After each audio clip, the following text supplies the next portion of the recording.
Hello Zimbabwe, welcome to our podcast in commemoration of the 16 Days of Activism Against Gender-Based Violence, being brought to you by PADA Platform in collaboration with the Civil Rights Defenders. My name is Bridget Mbondiani.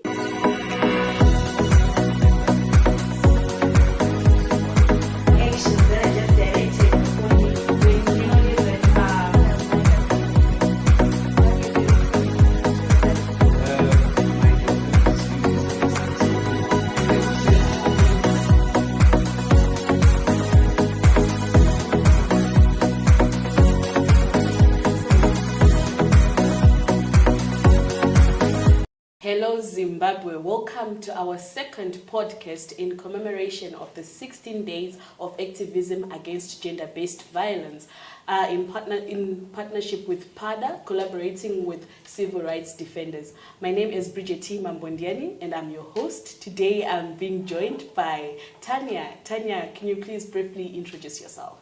Okay, hello, my name is Tanya Chipo.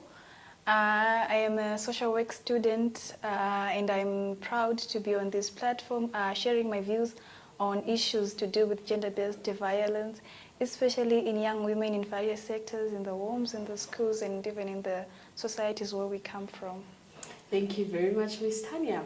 So, can you please give us a brief understanding of the term gender-based violence? What does it mean?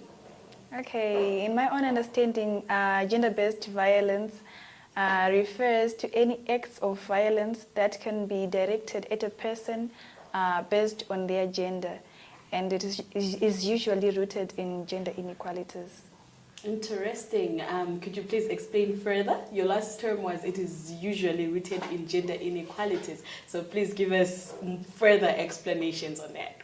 Okay, on that note, gender-based violence is rooted in gender inequalities. What do I mean by this?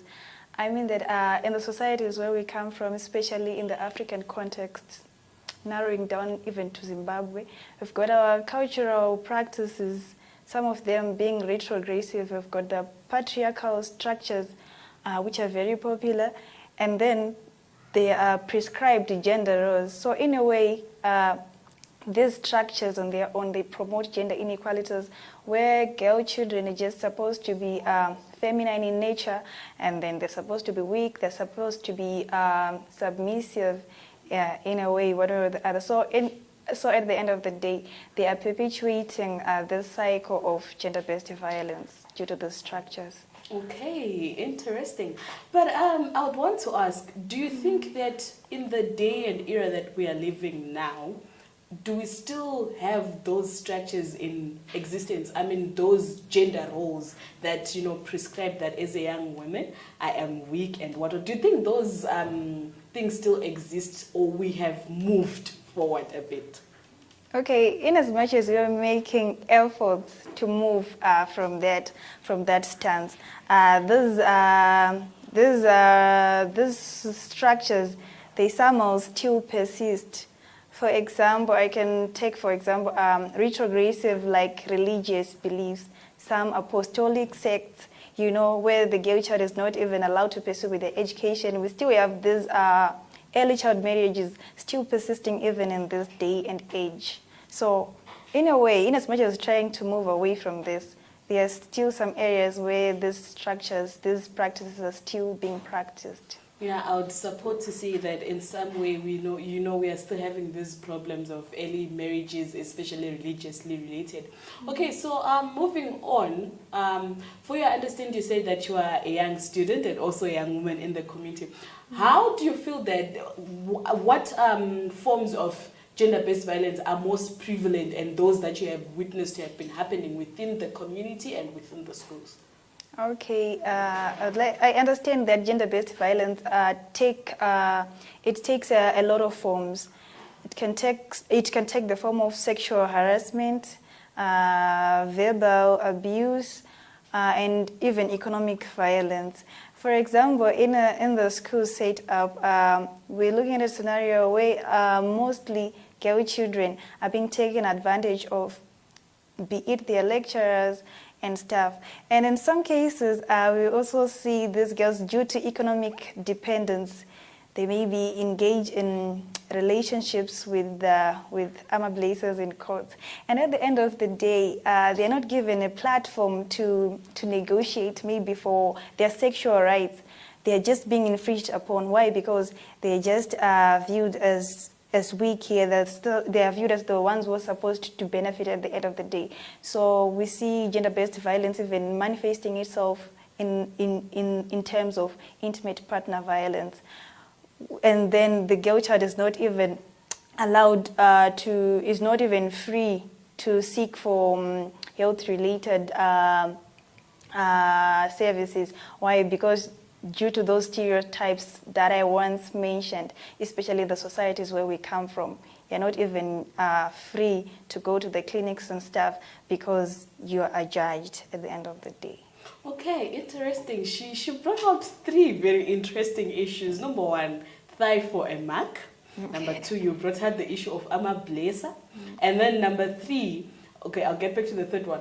Then I want you to explain more on the issue of a thigh for a mark in universities. How does that go exactly? Okay, like as girls, okay, there's another term that I would like us to understand. Okay, there's this issue that is called intersectionality in gender. In as much as gender-based violence is rooted on the fact of either you're a male or a female, there are also some intersecting factors that aid on. In as much as you're a lady, right, you're a female, it also traces back to your social status. Some of us comes from very poor background, right? And then your parents like actually struggle to put everything up for you. Then you're going to tertiary institutions, and then when you're there, due to peer pressure, also just everyone is doing it, so why can't I do it? And then you're supposed you are forced to, at the end of the day, to engage in relationships, maybe those relationships with the benefits with the lecturer, so that at the end of the day, you're successful, you are proceeding to the next level in your semester, just because you know the struggles that are associated with deferring or anything that can be associated with that. So is the whole concept of a thigh for a mark, is it always a choice, is whereby I am saying as a young person, you know, I want to pass, I want to proceed? Or at times, because I've also heard that people say, you know, the lecturer can even make your life difficult at school just for you to, you know, give them sexual favors. Does that happen? Yeah, I would like to believe that people are different. And in some cases, like, you are put in a tight corner and you don't have a chance to negotiate, because you see the lecturer actually has got a higher power than you, and you are the inferior one. So at the end of the day, you end up subduing to the demands. You end up giving in to his demands. Why? Because you just want to pursue, you just want to go to the next level. So in some cases, it may be forced. And then in some cases, one can actually make a choice to just say, I'm just going to take the shorter route so that I can get to achieve what I want. So at the end, it depends with one's moral values. So at the end, so it can either be forced or one can actually choose to engage in this.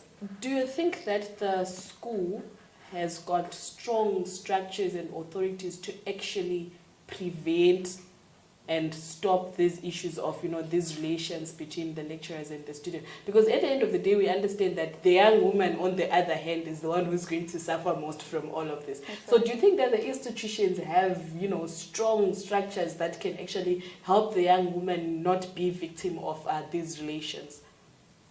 I don't think the institutions really have strong structures to support this. For example, like, they are not even referral pathways we are educated about. Like, say, if this scenarios occurs to you, how do you go about it, reporting and stuff? And also, like, just people tend to normalize that every girl is the same. So just because some girls are into it, they just choose to do it. They just put us all in the same brackets to say, university girls are just like this. So at the end of the day, they are not that stricter referral pathways we can follow. So maybe that can be a recommendation in institutions to say, let there be ways that are set such that when such an incident occurs to me, I know I can take this 1-2 steps so that I can get my justice. I totally support that we need to strengthen the pathways, the referral pathways where we can report those. And an interesting point that she says that at times, people are just bunched in Jimte.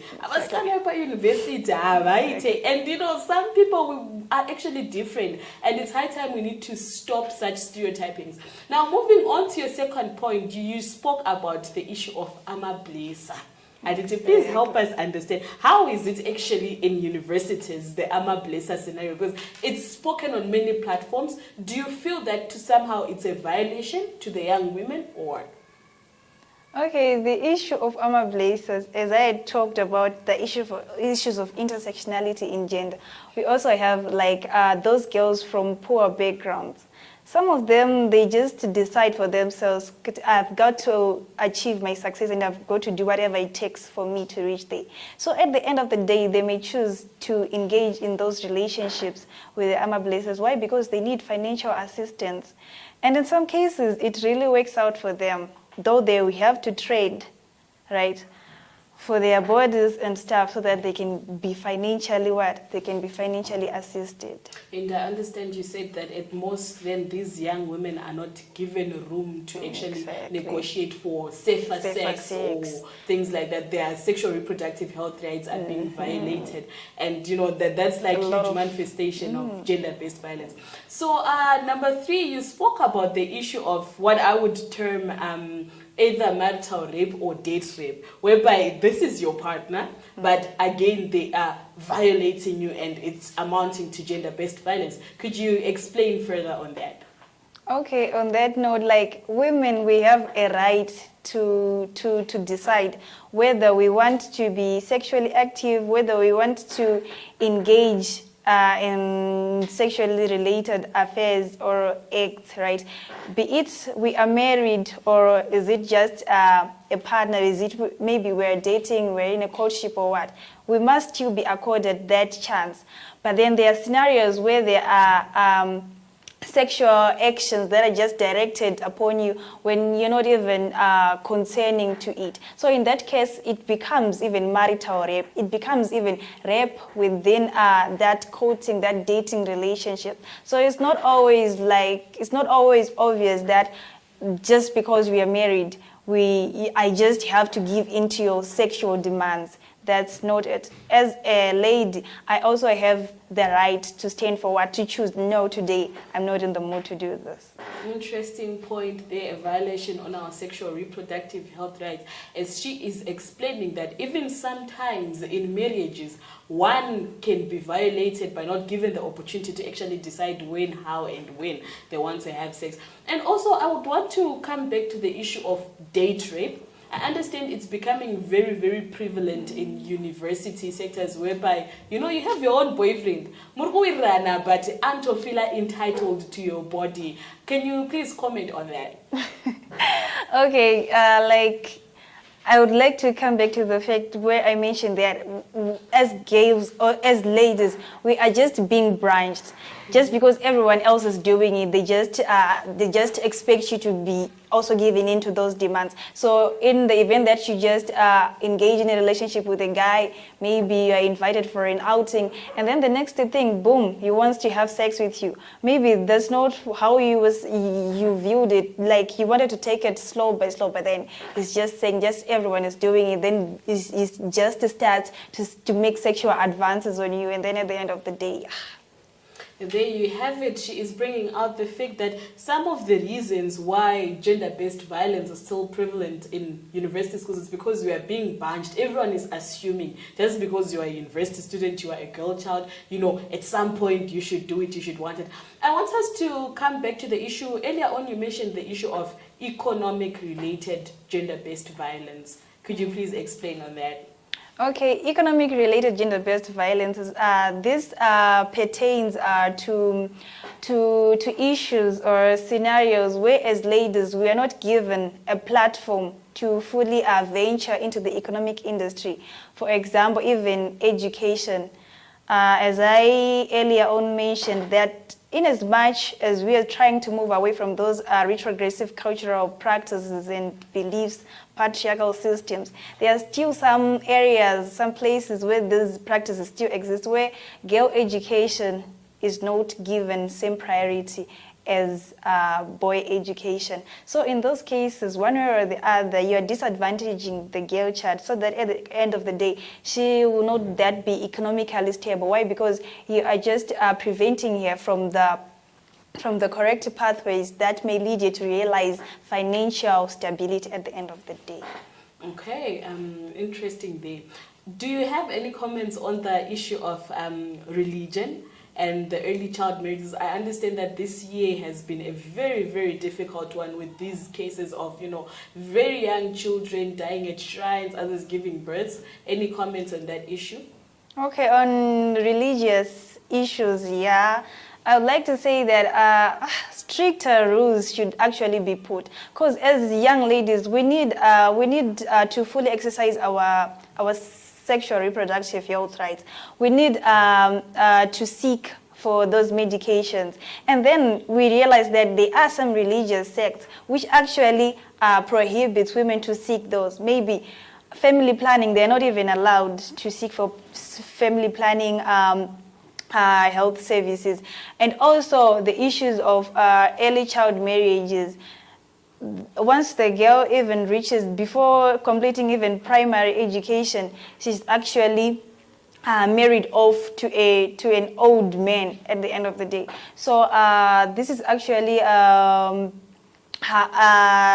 hampering the girl child to achieve their full potential at the end of the day. So I believe there's actually need to put more stricter laws, rules, whatsoever, guiding these issues of religion and how they perpetuate issues of gender-based violence. There you have it from the young lady. She is saying that we need to have stricter laws that actually prohibit this injustice whereby young girls are married off basing on religious beliefs, because at the end of the day, you are preventing them from really recognizing their full potential and later on finding themselves in the economic industry. I also want to draw back on you mentioned that gender-based violence can also manifest through verbal violence. Right. So could you please explain further on verbal violence? Okay. I would like to give an example from the institutions sector in the universities and stuff. Let's say maybe in the public transport or even on your way to school. Those guys, especially the touts, they shout all sorts of stuff, body shaming and stuff, just because they assume every girl is the same, just because these are university students. They maybe even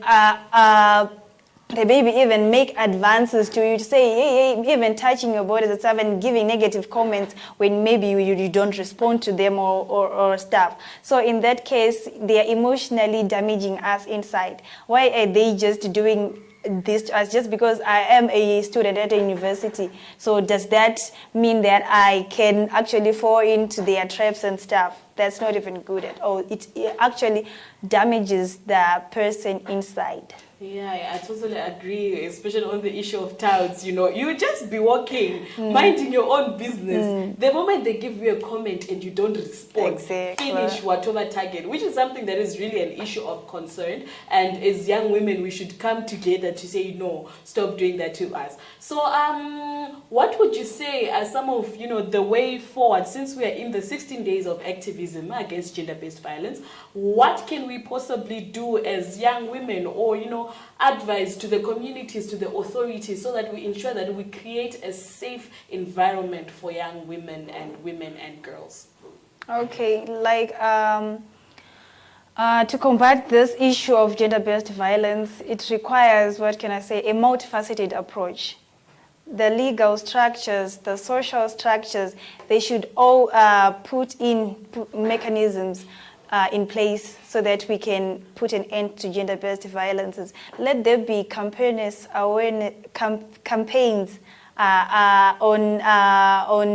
these issues on gender-based violence, where we're educating people in the communities on the benefits of actually advocating for the rights of the girl child, so that she realizes your sexual reproductive health rights, he realizes your financial rights, your educational rights, so that at the end we create a space where everyone has equal rights, where the rights of everyone are championed, and everyone is accorded an opportunity to realize their full potential. Interesting, interesting. Now, as we wrap up our podcast, last comments from you, Tanya. Okay, I would just like to say, ladies out there, right, let us be firm enough to stand on our rights, in as much as we may not be well familiar with the referral pathways or how do I go about it, but let us be able to take a firm stand. Let us research. There are actually a lot of organizations out there who are advocating for the rights of the girl child. All you need is to speak up, talk to a friend, and then she will refer you to the next friend. And at the end of the day, you will be able to achieve justice. Okay, there you have it. Let's speak up so that we get justice and end gender-based violence. This is from us. Thank you very much.